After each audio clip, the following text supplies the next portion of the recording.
mai hankali ne kadai zai iya gane dingishin kwado.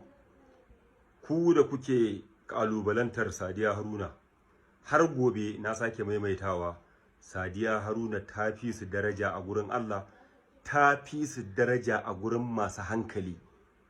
Yawwa, su yanzu ita wannan yarinya mai kiban nan, ya sunanta, ni ban ma san sunanta ba, da take dan yin bidiyoyi na waka da waye. Ke har yanzu bidiyon ki na tsirara, wai me yasa ba ku da kunya ne? Ga bidiyon ki har yanzu yana yawo tsirara, amma a haka saboda baki da kunya kin fito kina wannan zage-zagen. Me aibun Sadiya Haruna? Yawan aure? Ki gaya min, aure ba raya sunnan ma'aiki sallallahu alaihi wasallam bane? Idan har mace a zuciyarta tana da maniyan yin aure, Allah yana ba ta lada, balle wacce ma ta yi auren. Duk aure da Sadiya Haruna za ta yi, kowane aure, Allah yana ba ta dimbin lada daidai da auren kowa. Iya wannan wallahi ta girme ku, ta fi karfin tunaninku wallahi. Kuma na tabbata har gobe Sadiya Haruna idan ta samu miji za ta yi auren kuma. Yawwa, kufa kun kasa yin auren, ku ne yawo da bidiyoyin ku tsirara, ku ne rashin kunya, ku ne zagi a can, ku ne yan kwalta da kawai. In fact, duk wani rashin kunya na social media ku kuke yi.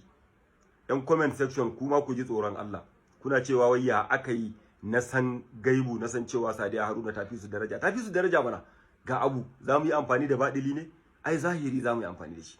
A zahiri ga sunan su irin iskanci da batsa da abubuwa da suke yi, ga bidiyoyinsu. Ita kuma fa yawan auratayya, aure sunna ne na ma'aiki sallallahu alaihi wasallam, ko ba gaskiya bane? Amma a duk lokacin da mutum ya fito ya magana sai ku rika nuna wai kaza waye mutu ya tashi. Me tsakani da Allah me amfanin irin wannan? Wallahi tallahi na rantse da Allah, kun ji na rantse, azumi za mu shiga yanzu. Idan har abin da zan faɗa muku yanzu idan ƙarya nake yi, Allah ya sa ibadan da nake ya zama babu.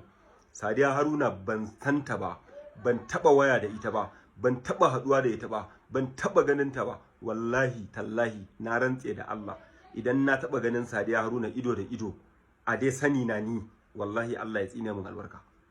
Waya ba mu taba yi da ita, bani da mu'amala, bani da alaka da ita wallahi.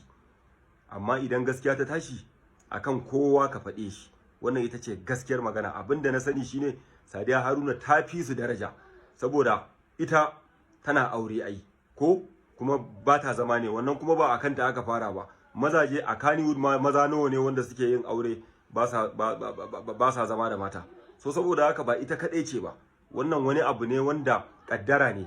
Amma a zuciyarta wannan auratayya da take yi, iya aure da take yi, wallahi ta fi su daraja. Yawwa.